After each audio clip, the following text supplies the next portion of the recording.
You're always going to see a lot of people whose lives look great. But how does it feel? It's not just about some of the ingredients that we think of as, oh, that's what a great life looks like. Maybe there's more to it. Hello, Clever Habits Tribe, and welcome back to Season 7. This is Episode 4. Today we're going to be talking with a career coach, Mel Liu Maloney, who is actually a Hong Konger who gives career coaching in English and Cantonese. But she just told me that her name is Maloney by mistake, so you know I gotta start with that.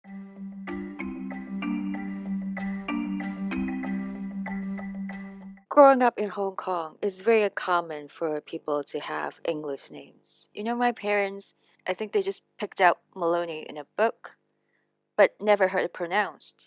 But I guess they have heard the name Melanie pronounced before. I just ended up going by Mel. I actually kind of like Maloney as well. I used it in professional settings for a very long time. It just got me used to, oh yeah, I now have to refer to myself as Maloney. But as part of my own journey into, integrating more parts of myself and not feeling as though I'm living different lives. When I started my coaching practice, that's also when I decided to just go by Mel. Yeah, I'm glad you said something because I was thinking Maloney was like your married name, like sometimes they do on LinkedIn, and I was thinking, okay, Mel Lou Maloney. No, it's Lou Maloney. That shows how much I know. Yeah, it's confusing in more ways. I don't even get me started on the parts of my names that are neither Maloney or Mel.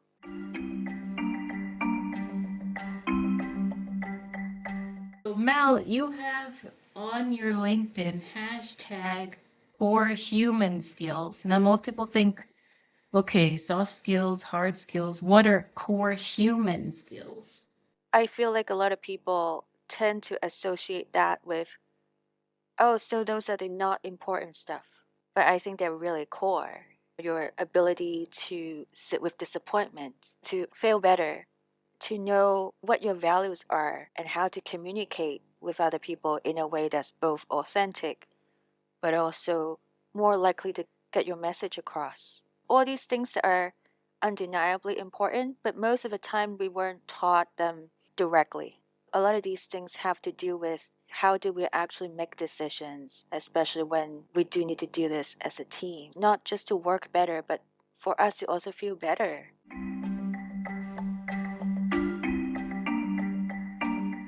I loved your copy on your website. You could tell you're a copywriter too, because you said it's life that looks better than it feels, and I was like, oh, that's so true. And it's also just what people have told me and what I've observed. You're always going to see a lot of people whose lives look great. But how does it feel? It's not just about some of the ingredients that we think of as, oh, that's what a great life looks like. Maybe there's more to it. That speaks to both my own personal experience and the training that I'm doing to become a therapist.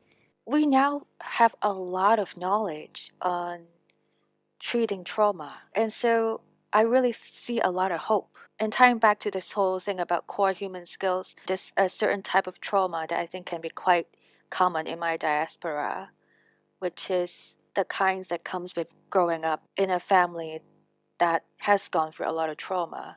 So a lot of these core human skills are never taught. How to grieve, how to sit with difficult emotions, how to talk to ourselves in a kind way, how to motivate ourselves without shaming ourselves, and how to actually live life as opposed to just trying to survive. But none of these things are set in stone. Like, this does not have to be your destiny. You've not learned how to really regulate your emotion, or you've not learned how to pay attention to your anger because anger was not acceptable at home, or you've only seen a really scary version of anger. But there's a lot of value in understanding this kind of emotion and what messages they may be signaling. It may be a sign that this might be a good time to enforce your boundary. So say no.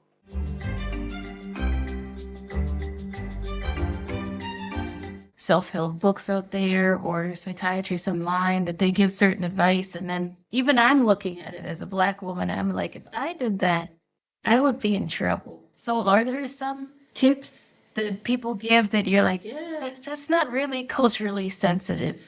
Do any come to mind? I think the first thing that came to mind would be anything that's overly individualistic. I don't see one extreme being better than the other extreme. Being collectivist comes with its own set of issues. And I believe more in the happy medium. So more about interdependence, where you know who you are and you can hold your own. So even when you're part of a family unit, you still know who you are and that you are not them, as opposed to feeling like you're just being forced to do things. And I think a lot of that has to do with not seeing boundaries as something that's so forceful or that is a bad thing. It helps your relationships. They're not meant to keep people out. They can help keep certain things in check before all this resentment builds up, anyways. And then we act out in behaviors. I really do believe it's a universal need to feel seen.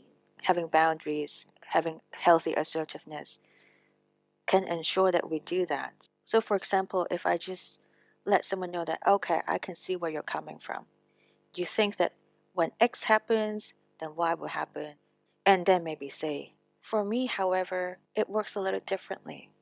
So I think in my case, I'm just going to do blah. And I think a lot of times people want the parents to agree with them. And also vice versa, the parents also want the kids to agree with them. And I feel like sometimes it's not actually that important. But I think it is important to communicate our understanding and just know that it is okay for me to do certain things even if you don't agree.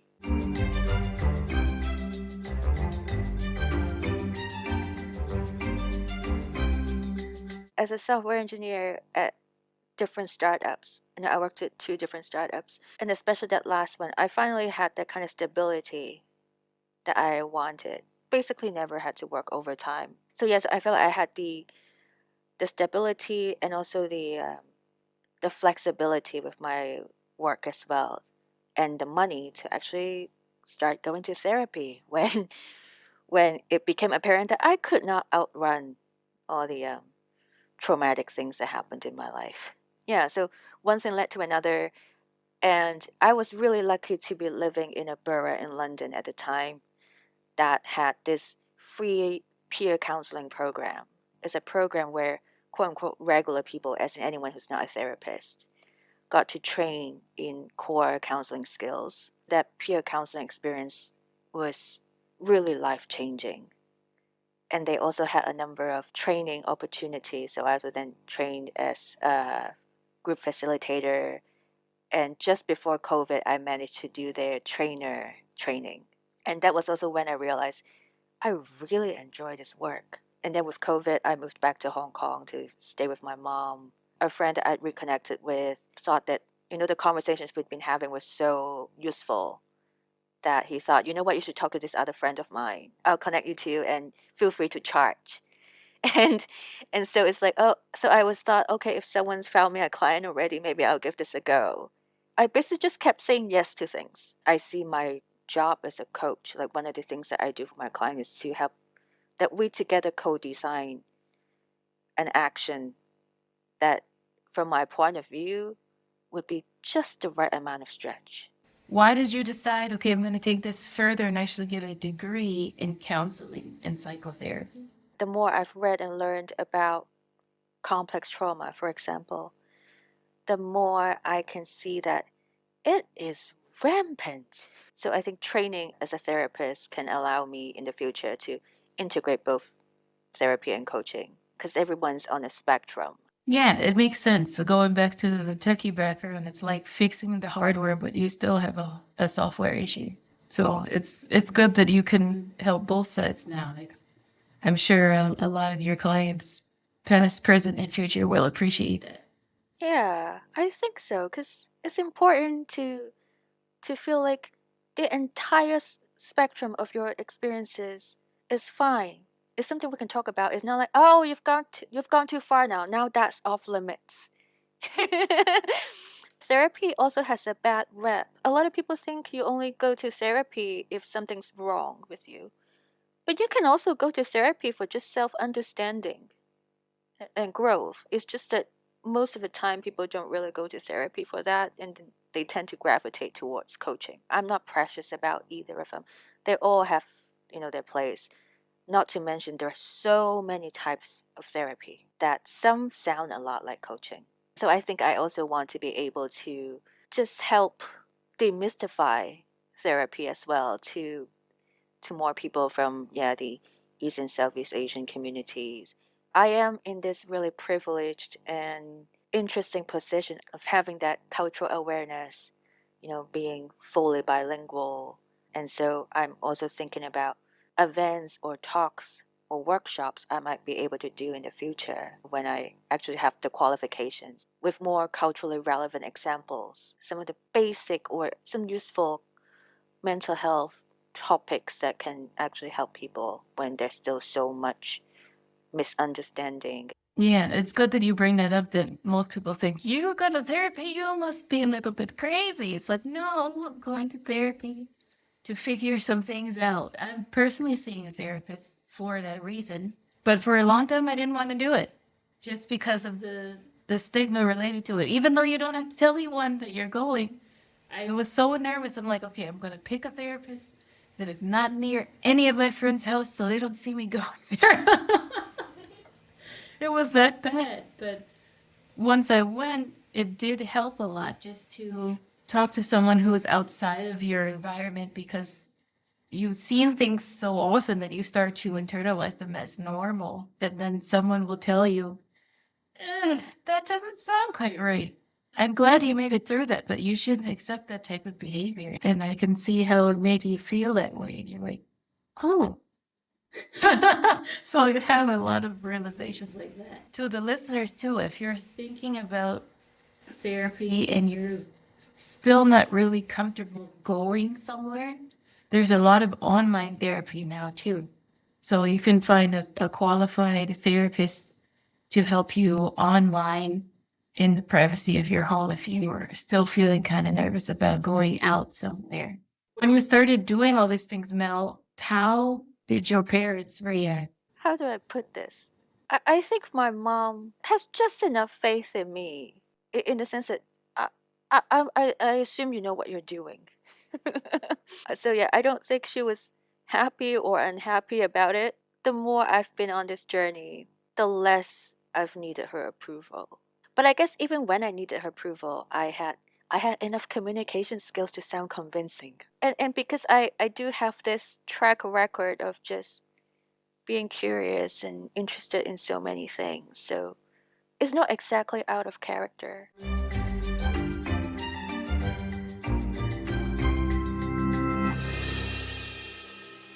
Some people who have been laid off and they want to go back into their industry in the same role that they were in, but that might not be possible right now. So what can they do to showcase their transferable skills, or even decide which ones they even have? When it comes to transferable skills, they tend to include a lot of things that you might take for granted. Let's say on a resume, people tend to write the things that just sound really impressive. This one has numbers, so let's put that. But let's forget that version for now. What are some of the things that you've done that you're quite proud of, even if they don't seem to matter? One of the things that I would think of is when I worked in an advertising agency, I thought it was fantastic that I managed projects in a way where people didn't get angry when we had debriefings, or that people got to go home earlier. So I think sometimes it's even just to recognize that what do these things have in common? Or rather, what did that achievement involve? And actually list those things down. It's helpful to do that across a number of jobs that you've had. You probably have already transferred some skills. It's probably not the first time. Don't underestimate how many skills are real skills and not just, oh, I thought everyone could do that. Yeah. The only thing I would add to that too is it doesn't necessarily have to be a job that pays you money. It could be a club you were in school, or something that you found easy to do as a kid. I know since I was in diapers, computers are my thing. I would be on the computer all day long. Thankfully, I still had diapers, but there were a few times when I pooped my pants because I didn't feel like getting up. I had a diaper, so you're a most technical, non-technical person. I've been in that situation a few times as well, where you're the middle person that can explain the technical English to the rest of us normal people. They're like, you have to plug in the USB and then turn it on and boot into the BIOS. And they're like, what did he say? Turn it on and press this key so that you see a special screen. Oh, okay. Yeah, that's a real skill. One thing I do want to add to the point about people who have been laid off, one of the core human skills is to process your emotions as well. Understandably, I know a lot of people need a job very soon after getting laid off. You probably still have, let's say, half an hour to sit with that emotion and recognize that it's a loss. And it's not just a loss of a job, it could be the loss of a future that you had in mind, a loss of a certain identity that you had that was tied to that job or tied to that role, a loss of a routine. And all of these things ought to be acknowledged and grieved, even. Grieving is definitely one of the core human skills that even I wish I'd learned sooner. It's kind of like emotional constipation if you don't let it out. It's the same thing I would have done it. This is also kind of gross, sorry. But if you're emotionally constipated and you wait too long to let it out, it's gonna stink really bad. It's the same thing. If you hold that in too long, you're gonna jump on somebody that didn't even do anything because you've been holding that in too long. Yeah, yeah. And then usually that's when people turn up to therapy. Yeah. But outbursts like that can really hurt your reputation. It takes a long time to build a reputation. But then when you go off on somebody, there's a dent in your reputation. Maybe this is going to be the last core human skill that I'm going to bring up in this conversation. But it's also about repairing ruptures. It's okay to screw up. We all screw up. But after you realize that, what do you do about it? Right? Some people take accountability. Some people pretend that it never happened. Some people blame other people. Like, well, if you hadn't said that, then I wouldn't have blown up. Right? It really says a lot, I think, when it comes to leaders in the workplace. What do they do when they screw up? And or how do they react when someone else screws up? Is this a safe environment where you acknowledge things, you hold yourself accountable, you make amends, and if there are people that you hurt, you apologize in a meaningful way? Or is it like we just have ruptures all over the place and nothing is ever repaired? If repair is possible, you don't need to walk on eggshells. If I know that if you and I misunderstand each other, it's not the end of the world. I know that it's not like you're gonna blow up, then I don't need to watch what I say all the time. I could talk to you forever, Mel, but we gotta wrap this up here. So where can someone find you if they want to work with you in a professional capacity or just hear more of your wisdom that you share on LinkedIn? Where are some places we can find you online? Right. So I have my website, which is maloneycoaching.com, where I have a number of blog posts. So if anything I've shared in this conversation sounds interesting, you'll find more of that stuff on my blog. But I mostly hang out on LinkedIn these days. But yeah, follow me on LinkedIn and check out my website. Mel, thank you so much. And Clever Herbers Tribe, thank you for staying with us until the end. This is GabyV signing off, and we'll see you in the next one.